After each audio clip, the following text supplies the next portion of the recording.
Anatomy. Anatomy. Gross anatomy. So the study of internal features of the body in briefly and internally. And gross anatomy. Deep Study study of of internal features of the body of an individual. किसी भी individual का internal structure, gross anatomy और anatomy में क्या difference है? So in gross anatomy, we only study about the anatomy. We only study about the individual organs. Means how means it is how it is looking from the into exterior means internal organs, but how it is looking from the exterior. Okay.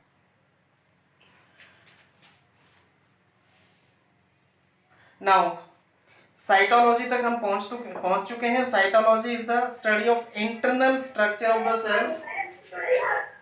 ठीक है. Cytology के बाद जो है हम अंदर cell के what is cell. जैसे कि हमारा शरीर मकान जो होता है ना, एक मकान आप लोगों को सबको पता है मकान क्या होता है. हाउस छोटी छोटी ईंटों से बनता है. ठीक है. जो ईंटों से बनता है मकान, तो छोटी छोटी ईंटें मिला के एक बहुत बड़ा मकान बन जाता है.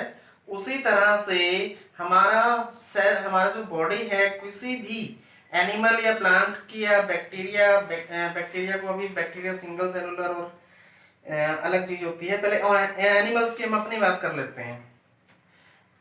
इंसान का कोई भी जो शरीर होता है ऐसे छोटे छोटे सेल से मिलके बना होता है. ठीक है. करोड़ों अरबों सेल्स इकट्ठे हो जाते हैं. तो करोड़ों अरबों सेल्स जो है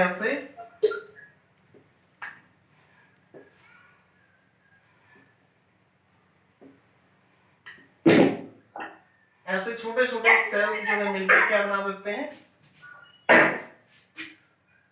हमारा बॉडी पूरा स्ट्रक्चर बॉडी का बन जाता है. ठीक है. तो अब सेल जो है फर्दर एक सिंगल सेल की हम बात करेंगे. तो सिंगल सेल किस चीज से कैसे बनता है?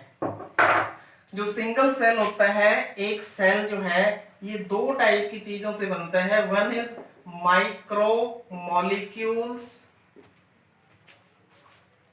और माइक्रो मॉलिक्यूल्स के इकट्ठे होने से बड़े मॉलिक्यूल बन जाते हैं. That is called macro molecules. ठीक है. Now micro and macro. Micro molecules क्या होते हैं, यानी कि छोटे छोटे मॉलिक्यूल्स. ये चार टाइप के होते हैं. सबसे पहला जो माइक्रो मॉलिक्यूल होता है that is carbohydrate. Carbohydrate. Second is amino acid. Third is lipid. And fourth is nucleotide. ये आप लोगों ने सुना नहीं होगा अभी. ये तीन नाम तो सुने होंगे. Carbohydrate, amino acid, lipid and nucleotide. ये चार नाम हैं. इन चार नाम से आगे जब ये बहुत सारे कार्बोहाइड्रेट, फॉर एग्जांपल मकान बनाने के लिए हमें ईंट चाहिए, सरिया भी चाहिए, सीमेंट भी चाहिए. तो अलग अलग टाइप के केमिकल्स, अलग अलग टाइप की चीजें जब इकट्ठी हो जाती हैं तो दिखाई दे रहा है इधर. ओके. तो ये चार अलग अलग तरह की चीजें होती हैं. ये चारों जो है, इसका आगे केमिकल स्ट्रक्चर फिर बताऊंगा. ये चारों की चारों चीजें बहुत सारे, ये n नंबर ऑफ यूनिट हो जाते हैं, यानी कि एक एक यूनिट मिलके 100, 200, 1000, 4000, 5000 ऐसे जब कुछ चीज ये अमाउंट मिल जाए. अभी ये नंबर जो है फिक्स नहीं है. नंबर कोई भी जो है आगे केमिकल पे डिपेंड करेगा, कौन से केमिकल का कितना नंबर होता है तो क्या बनता है. तो ये मैक्रो मॉलिक्यूल, इसका लार्ज मॉलिक्यूल क्या बनता है, कार्बोहाइड्रेट से बनता है पॉलीसैकेराइड. पॉलीसेकेराइड, POLYSACCHARIDE, पॉलीसेकेराइड बोलते हैं उसको। अमाइनो एसिड से क्या बनता है? प्रोटीन। और लिपिड से क्या बनता है? फैट। और न्यूक्लियोटाइड से क्या बनता है? Nucleic acid. बात समझे? कार्बोहाइड्रेट से पॉलीसेकेराइड, अमाइनो एसिड से प्रोटीन, लिपिड से फैट और न्यूक्लियोटाइड से न्यूक्लिक एसिड। यही 4 केमिकल होते हैं, चाहे प्लांट हो, एनिमल हो, आदमी है, घोड़े हैं, हाथी है, मगरमच्छ है, सेब है, कोई भी चीज है, हर एक चीज इन्हीं से बनती है। इनके अंदर आगे आगे कॉम्बिनेशन अलग अलग चीज बन जाती है। फॉर एग्जाम्पल जैसे मैं बात करूं, एक लोहा है, लोहे का सरिया है, छत में डालते हैं, सरिया आपको दिखाई नहीं देता है, मकान के अंदर लगा तो होता है ना। तो ऐसी बहुत सारी चीजें होती हैं जो मकान के, हमारा जो, हमारी बॉडी का जो मकान है, हमारा जो शरीर बना हुआ है, उसके अंदर बहुत सारी चीजें हैं जो दिखाई नहीं देती हैं, होती हैं। अलग अलग टाइप के स्ट्रक्चर बन जाते हैं। सरिया लोहे का है, लोहा, और लोहे से ही आपका कूलर बनता है। हाँ, लोहे से आपका कूलर बन जाता है, चेयर बन जाती है, लोहे का कोई ड्रम बन जाता है। तो अलग अलग चीज, केमिकल एक है, उसका स्ट्रक्चर अलग अलग हो गया। तो जो केमिकल एक है, उसके स्ट्रक्चर को जब अलग अलग कर दिया जाता है तो हॉटस्पॉट बंद हो गया शायद इसका, ओवरहीट होने के कारण। जब अलग अलग स्ट्रक्चर हो जाते हैं इकट्ठे, तो हमारा फिर सेल बन जाता है। ठीक है। नाउ कार्बोहाइड्रेट से पॉलीसेकेराइड, अमीनो एसिड से प्रोटीन, लिपिड से फैट और न्यूक्लियोटाइड से न्यूक्लिक एसिड, ये चारों के चारों इकट्ठे हो जाएंगे ऐसे, तो बन जाएगा सेल। ठीक है। अभी ये बेसिक नाम बताए गए हैं इसके, इनका केमिकल स्ट्रक्चर आगे पीछे चीज लग जाएगी तो क्या हो जाएगा? अलग अलग। सर ये जो आपने हाँ। बोला carbohydrates, amino acid, lipid, nucleotide, sir ये सारे मॉलिक्यूल्स हैं? ये छोटे मॉलिक्यूल हैं, माइक्रो हाँ जी। मॉलिक्यूल। माइक्रो मॉलिक्यूल हाँ के जी। n नंबर ऑफ यूनिट बन जाएं। फॉर एग्जांपल ये एक अच्छा। यूनिट है, दिस इज एक यूनिट, हम्म। इसके आगे दूसरा हाँ यूनिट जी। लग गया, इसके आगे तीसरा यूनिट लग गया। बात हाँ समझे? जी। ऐसे ऐसे जो है हाँ जी आगे सर। आगे आगे यूनिट, एक एक यूनिट ऐड होते चले जाएंगे तो एक बड़ा मॉलिक्यूल बन हम्म। जाएगा, and that is called ji sir, macro macro molecule. Molecule, यानी कि लार्ज मॉलिक्यूल। क्लियर? ओके। सो Very good. ये जो पॉलीसैकेराइड है जो, सर ये मैक्रो मॉलिक्यूल की कैटेगरी में आ रहे हैं? हाँ, फिर ये बड़े मॉलिक्यूल के कैटेगरी में देंगे उसको। ठीक है सर। फॉर एग्जाम्पल एक छोटी चीज, हम एक सिंगल चीज यूज करते हैं और एक गोदाम में जाते हैं तो उसी का बहुत सारा ढेर लगा होता है। हाँ जी सर। ठीक है। नाउ अब एक बार हम इनको लाइट थोड़ा थोड़ा सा डिटेल पढ़ेंगे, उसकी फर्दर डिटेल जो आगे जाके पढ़ेंगे। कार्बोहाइड्रेट किसको बोलते हैं? पहले हम माइक्रो मॉलिक्यूल्स को स्टडी करेंगे। What is carbohydrate? Carbo means carbon, carbo plus hydrate, ऐसे लिखिए इसको, carbo plus hydrate. Carbo means carbon और हाइड्रेट वर्ड का मतलब होता है water. Hydrate means water. So carbo carbon है और हाइड्रेट वाटर है, H2O। तो इसको H2O को ब्रैकेट में लिख लेते हैं।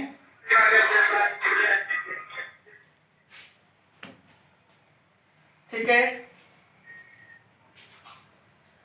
n नंबर ऑफ, बीच में नहीं कुछ लिखूंगा, ये समझ आ गया कार्बोहाइड्रेट का? This is a chemical formula, लिख दिया। हाँ जी सर। कार्बोहाइड्रेट को कार्बोहाइड्रेट क्यों बोलते हैं? Because this is made up of carbon and water molecule. Clear?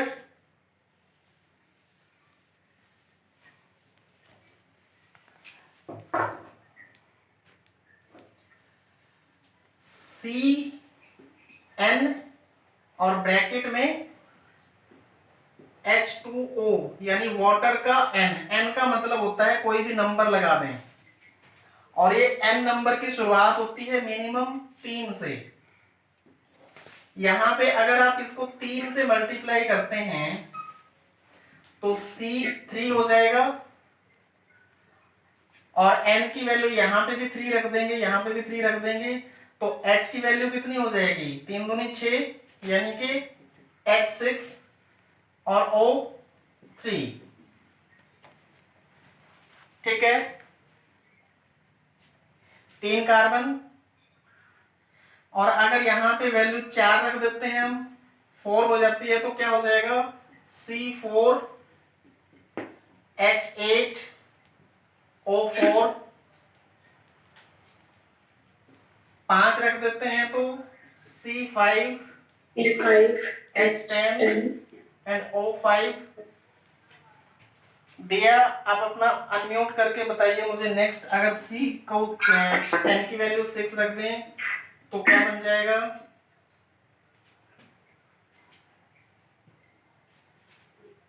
6 12 N की वैल्यू 6 यहाँ पे और 6 यहाँ पे, 6 से इसको H C6 हो गया, और 6 दूनी 12 H12 हो गया, H12 और 20 6 को इससे मल्टीप्लाई करेंगे तो ऑक्सीजन 6 हो गया। ठीक है, साइंस की लैंग्वेज में काउंटिंग आप लोगों को आती होगी। सिंगल को मोनो बोलते हैं, 2 को डाई, 3 को ट्राई, 4 को टेट्रा, 5 को पेंटा, 6 को हेक्सा और 7 को हेप्टा। सुना हुआ है नाम ये। अब 3 कार्बन का कंपाउंड है तो इसका केमिकल नाम क्या हो जाएगा, ट्राई ओज। कार्बोहाइड्रेट का नाम कैसे देते हैं, किसी भी वर्ड के पीछे OSE लगा हो, ओज लगा हो तो कार्बोहाइड्रेट है। सो 3 कार्बन का कंपाउंड है ट्राई, एंड लास्ट में लग गया ओज, तो ट्राई ओज हमें केमिकली पता लग गया क्या होगा। 4 कार्बन का कंपाउंड है तो दिस इज टेट्रोज। 5 कार्बन का कंपाउंड है तो पेंटोज, और 6 कार्बन का कंपाउंड है तो हेक्सोज। ठीक है, ऐसे हम आगे जो है इसके नंबर ऑफ कार्बन N की वैल्यू जैसे जैसे चेंज होती जाएगी, ये अलग अलग टाइप के कार्बोहाइड्रेट बनते चले जाएंगे। राइट, मिटा दो इसको।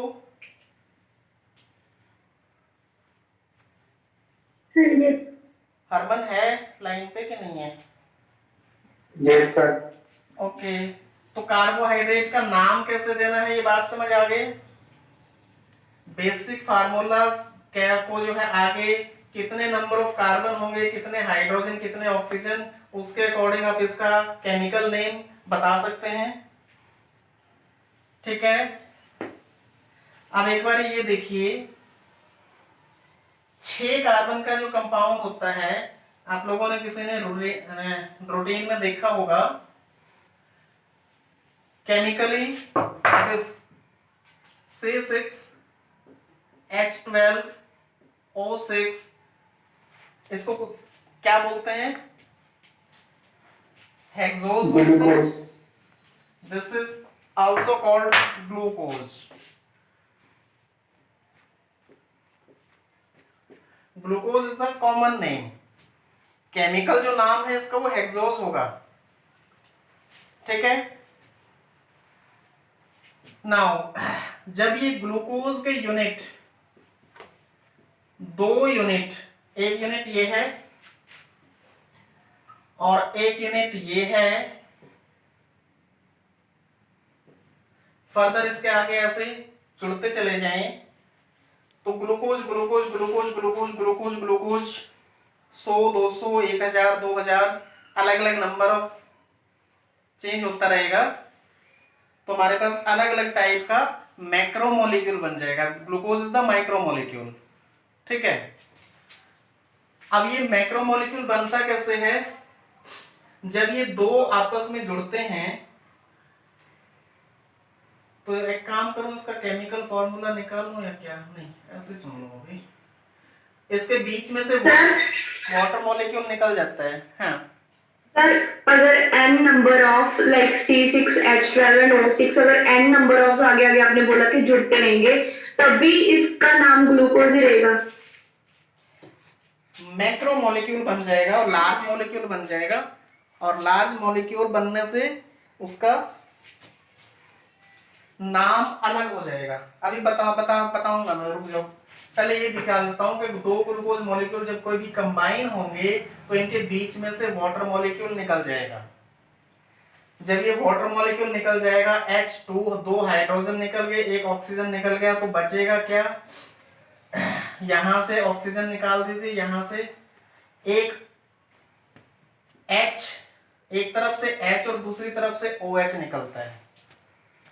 एक तरफ से हाइड्रोजन निकलता है, दूसरी तरफ से OH निकलता है, दोनों मिल जाते हैं H और H, ये H2 हो गया और ये ऑक्सीजन हो गया, तो H2O is the water.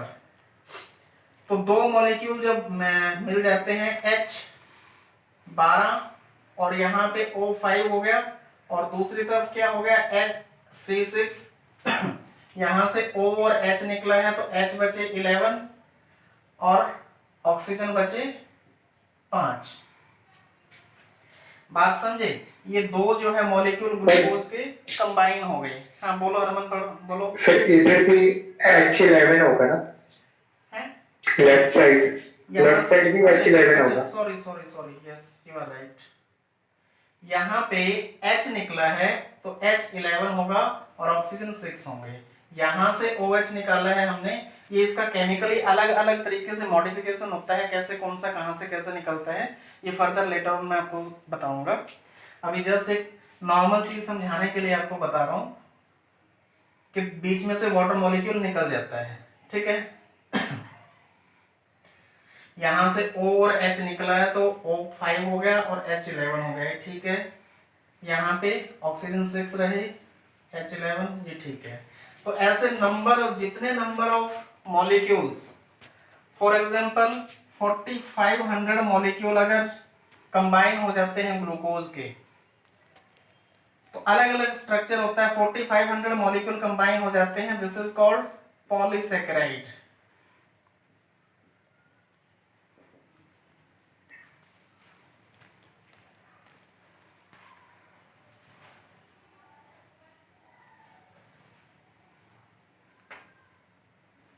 Carbohydrate से मैंने बताया था पॉलीसेकेराइड बनेगा,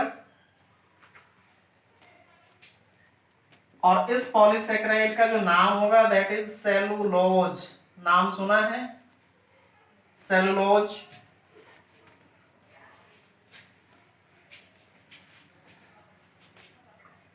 बात समझे,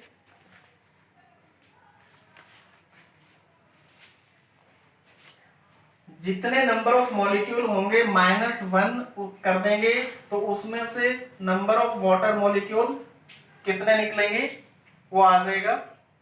यानी कि दो मॉलिक्यूल इकट्ठे हुए तो एक वाटर मॉलिक्यूल निकल गया, तीन इकट्ठे हुए इसके आगे एक और लग जाएगा तो दो मॉलिक्यूल निकल गए। ऐसे जितने नंबर ऑफ 1000 मॉलिक्यूल अगर हैं ग्लूकोज के कंबाइन हो गए तो वहां से 999 वाटर मॉलिक्यूल रिमूव होंगे, विड्रॉ हो जाएंगे, ठीक है। नाउ इसी तरह से अमाइनो एसिड, अमाइनो एसिड किसको बोलते हैं,